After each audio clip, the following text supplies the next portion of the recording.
Hello, this is Angela with Progress Permaculture. It is a beautiful day here in Portland, Oregon. We're in Zone 8B in the backyard of my garden here. You can see the rain garden. You can hear the birds perhaps. There's a lot of songbirds out today. Annual veggie garden, and then all of this around the perimeter of the garden and then coming up this way where you can't see is a U-shaped orchard, basically food forest design. And then that way in the front is also food forest design. This sunny part here in the back is really useful for rain garden and annual veggies. And I don't know if you can hear it. There are two fledgling scrub jays that are really loud in the background. So if you hear some horrible screechy hissing noise, that's just teenage birds having a little bit of a temper tantrum. So I don't want to get too pedantic here and I don't want to get too much into the weeds. I'm going to try and give a cursory explanation of a topic that I see come up every year. And I've broached it a little bit in the past, but I want to talk about the deadly nightshades and why it's really important to understand them and some of the confusion around them. And because this is a subject where I can get a little bit science nerdy, and I can get a little bit pedantic, I am going to be unboxing a package that came in the mail while I talk because I need something to keep me from getting like a little extra and a little insufferable in this video. For me, the way that we refer to plants and our understanding not only of the common names and the common usage of plants, but also the chemistry that's involved and how to use or be cautious of various parts of a plant is so important. It's something I like really nerd out on, and it's something that I find really fascinating, and I feel like there's no limit, right? You learn about the beauty of the flowers in your garden, and that's all well and good, but you start to learn about the chemical defenses of your plants. You start to learn about the actual like compounds that are occurring and how they change and develop over the life of the plant, where they are concentrated, what dose makes the poison or perhaps the perfume. All of that is so interesting to me. I almost majored in chemistry. I will say in this video, I'm not going to go extensively into a bunch of organic chemistry. In fact, that's the limit of my chemistry that I actually took. I ended up being a bio major. And I had, chemistry and organic chemistry. So I've only got 2 years of chemistry in college. And so I am sure there are people who may correct me or may have more of a nuanced understanding than I do. I am just an amateur who's really interested in those things. Okay, so without all of that disclaimer, the nightshades. So nightshades are a whole group of plants, the Solanaceae, and they are, a real interesting bunch because there are plenty of very toxic plants in the Solanaceae, and there are plenty of ones that we eat and enjoy. Eggplants, peppers, potatoes, tomatoes, tomatillos, Cape gooseberries, all in the Solanaceae. And every year, about this time, late spring, early to midsummer, I see these posts where folks are noticing that they have deadly nightshade coming up in their garden. And it often leads to folks having a level 12 freak out. And I inevitably wade in, and I probably sound like a bit of an asshole because I'll say, hey, did you know that that plant isn't actually deadly and it's not actually deadly nightshade? There's a lot of misconceptions about the plant that you're sharing. So instead of posting my same comments every time, and people might say like, who cares if you treat a plant like it's deadly toxic and that you need to have gloves on and burn the whole plant, or you have to bag it and put it in your garbage. And it's the most frightening thing ever, when it may not actually be that plant. It may be something far less horrible and frightening. For me, like, that really matters. And maybe I'm the only one who thinks that way, but it really matters. That specificity really matters, because when we understand our plants, we don't need to be afraid of them.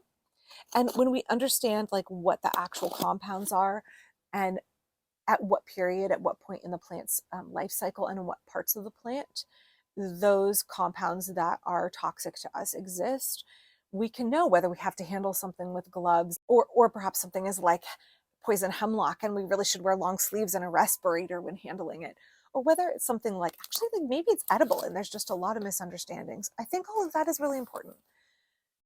because not only it increases our wonder and enjoyment and utilization of the natural world, it increases our safety. The more we fear something, the less likely we are to actually dive in and understand and learn how to utilize it. And in permaculture, we're always looking for ways to utilize and increase our understanding so that we utilize things better. So today I want to focus specifically on 3 plants that get confused for deadly or called deadly nightshade. I'm not going to expound all on the Solanaceae and whether people have nightshade sensitivity and whether you could have oral allergy syndrome from eating various nightshades, or you can get itchy from handling your tomato plants and the pollen irritates your skin. Like, yes, those are all perfectly reasonable topics. I just want to talk about the plants that get called deadly nightshade over and over and over again.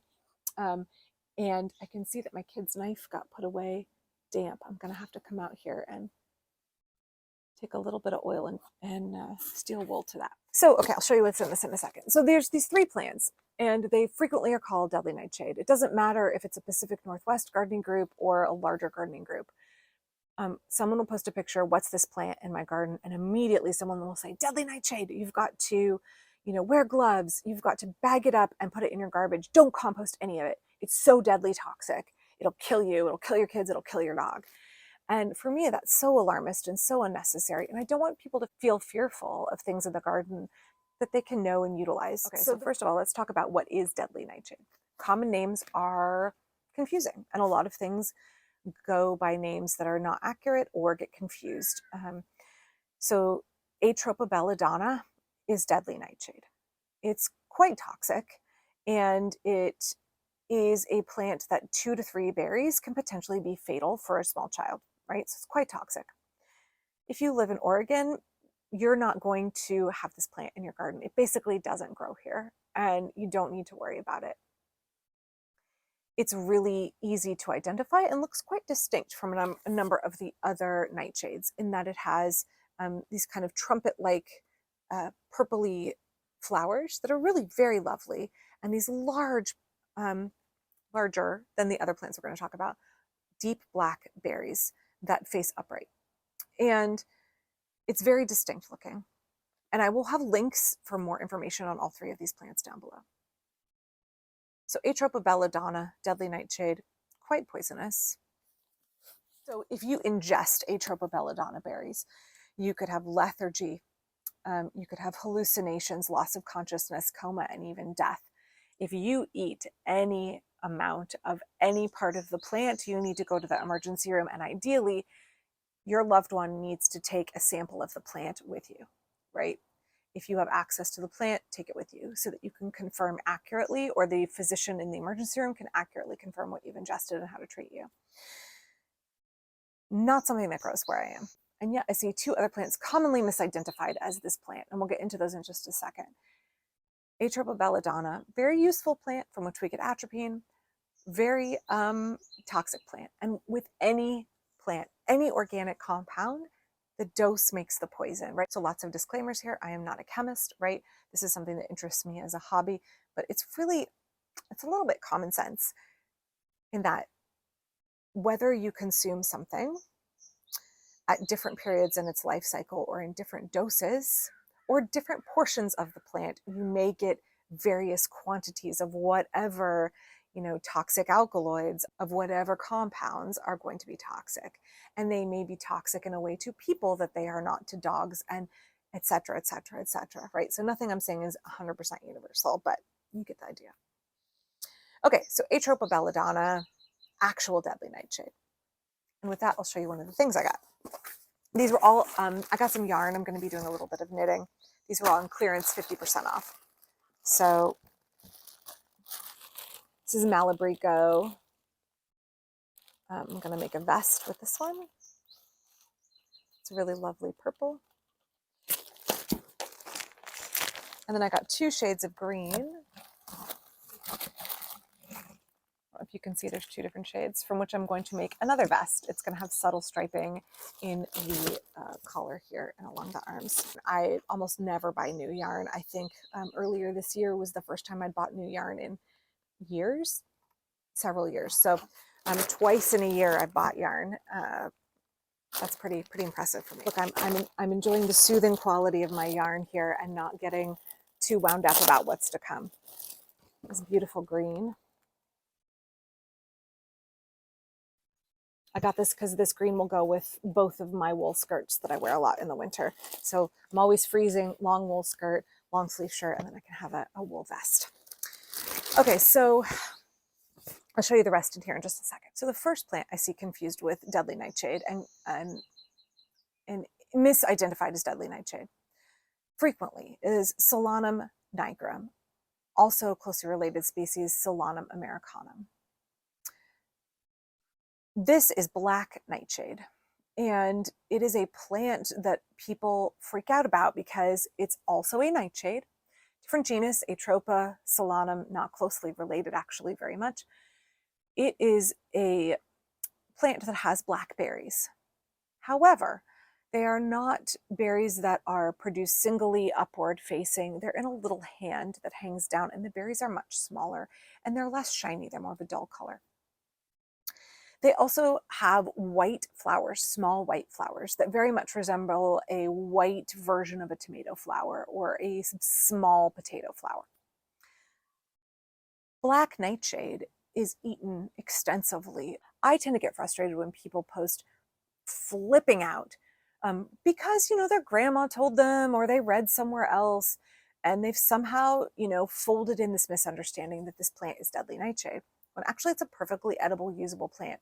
Depending on where you live, it may be a weed, it may be weedy, but it's not something to be scared of. And so when I see folks saying you need to have gloves on and don't breathe in the air around it and bag it up and put it in the garbage. No, man, you can compost the whole thing except the berries, which unless you have a real hot compost, the berries will, you know, frequently live, the seeds will live and be viable, and you'll have, you know, weedy black nightshade coming up in your garden. But the ripe fruit is sold as garden huckleberries. They eat them in Europe, they eat them in Central America. Indigenous Americans ate them. So in fact, lately I really enjoy in the morning early before everybody's up, I like to do a little knitting and or sewing and have my coffee. And I enjoy watching quiet videos of other people around the world gardening. Right now I like to watch videos of folks in Korea. And yesterday I was watching this video of folks harvesting things in their garden in the fall, and they're harvesting this patch of chia seeds, basically. I can't remember the Korean name for them. And in the middle, oh, there happened to be these black nightshade plants. And instead of freaking out and pulling them out, they started picking all the berries because they're edible and they're part of the cuisine and they were going to cook them, right? True, black nightshade plants do have solanine in them. It's the same compound that when you eat a green potato, it can make you sick to your stomach. Unripe berries of black nightshade can also make you sick to your stomach.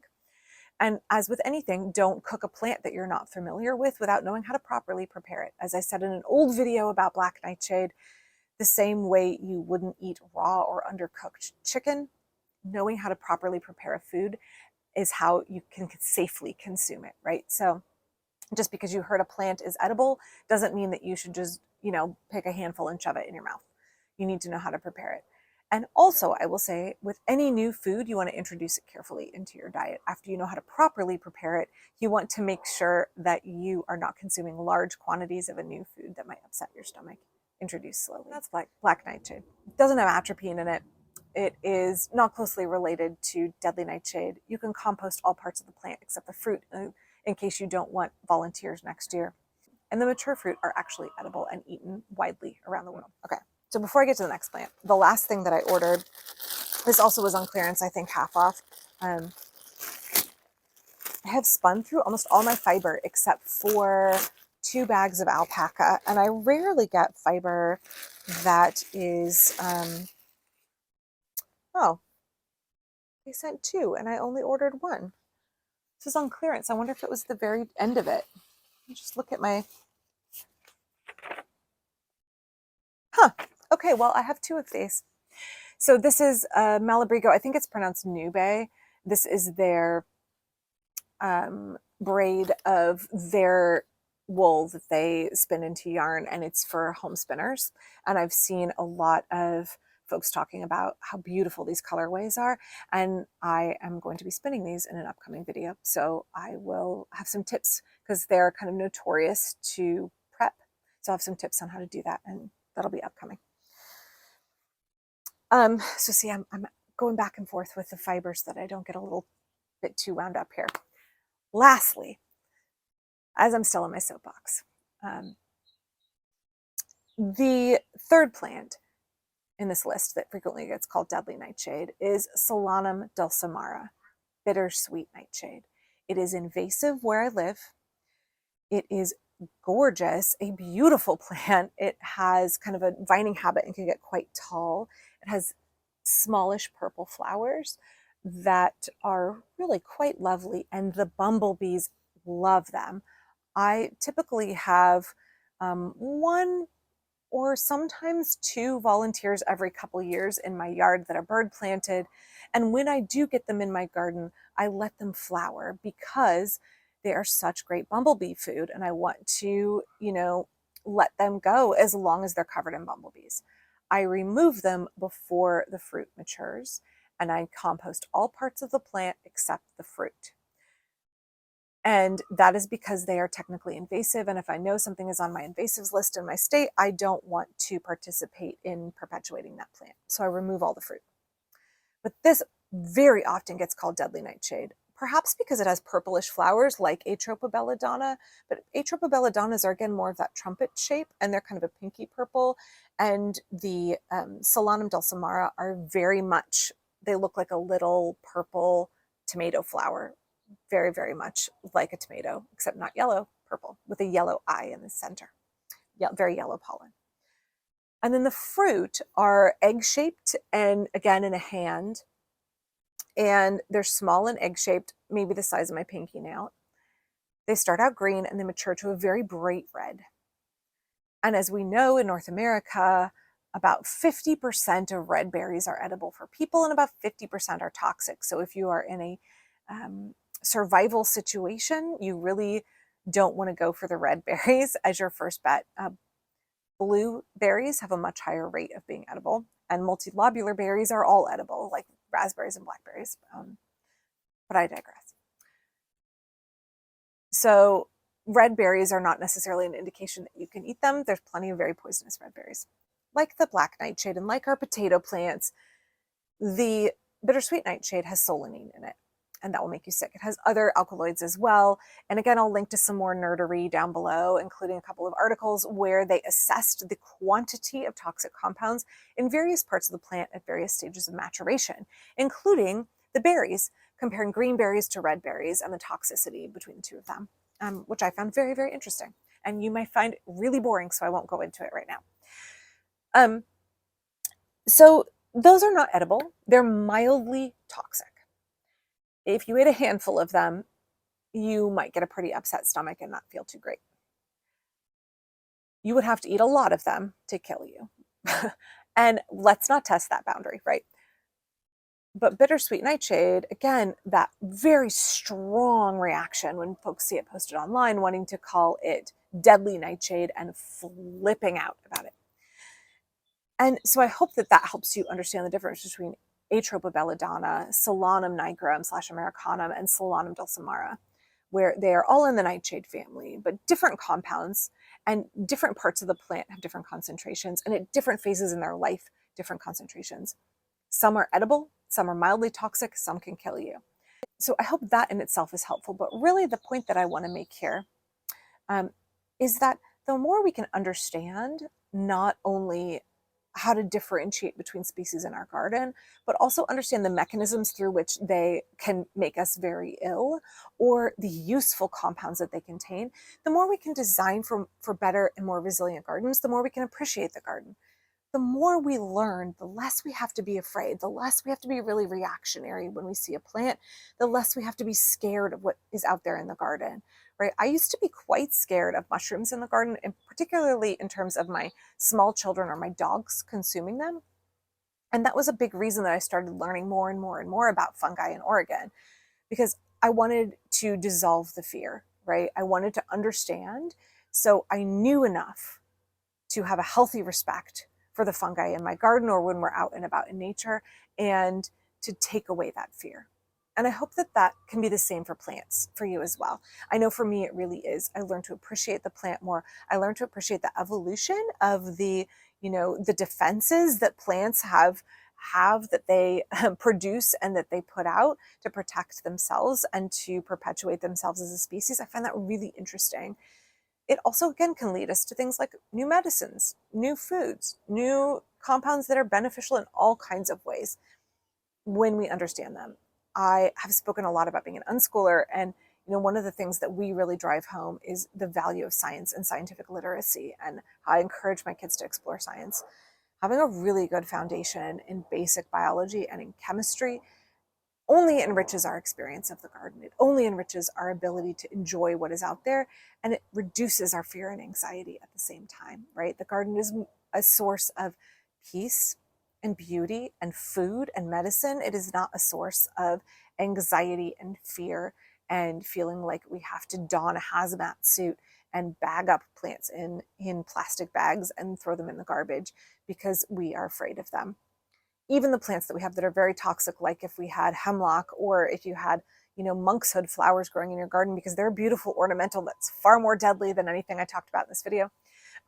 Knowing how to use them appropriately, what kinds of cautions to take. Again, healthy respect, deep enjoyment of the garden, and removing the fear. I think that that's what we get when we gain knowledge about the plants and we gain a level of understanding of the basic chemistry that's going on and a really strong foundation in identifying the plants in our garden. So I hope that was helpful. For me, these kinds of differences really matter. Other people may think like, Angela, you're a little bit. But for me, I think it really matters for all of those reasons that I mentioned before. And I hope that you are finding the garden a place of never-ending learning and expansion of your understanding and appreciation. Please don't forget to click like and subscribe. That is the best way you can support the work of this channel. I also have a Patreon and a PayPal if you are interested in supporting me in those ways.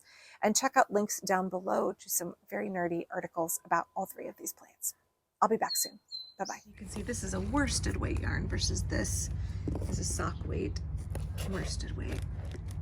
This purple seemed real low-key. Also will go with both of my wool skirts that I wear a lot in the winter. Also on super deep clearance, Malabrigo has a lot of variation, so this is quite a bit more pinky than I thought it would be, but that's okay.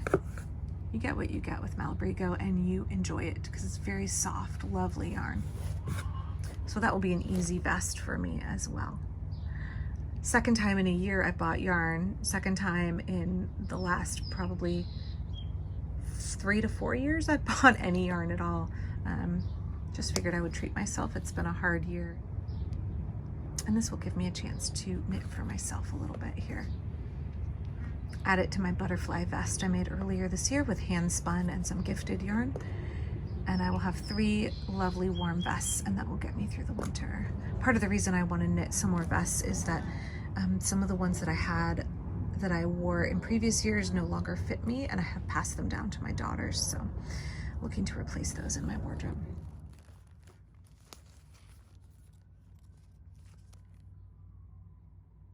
This was on clearance, 50% off.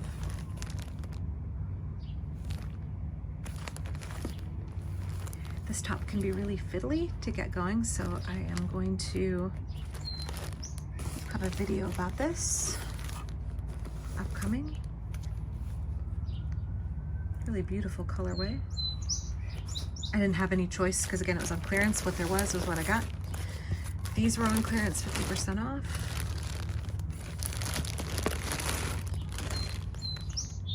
I love the variation. The camera's not picking up the green quite as well as I would like, but I love the variation. So I'm gonna make a sweater vest, and then you can see here I got this brighter green because there wasn't enough of this for the whole thing. I thought I would do some subtle striping in the ribbing.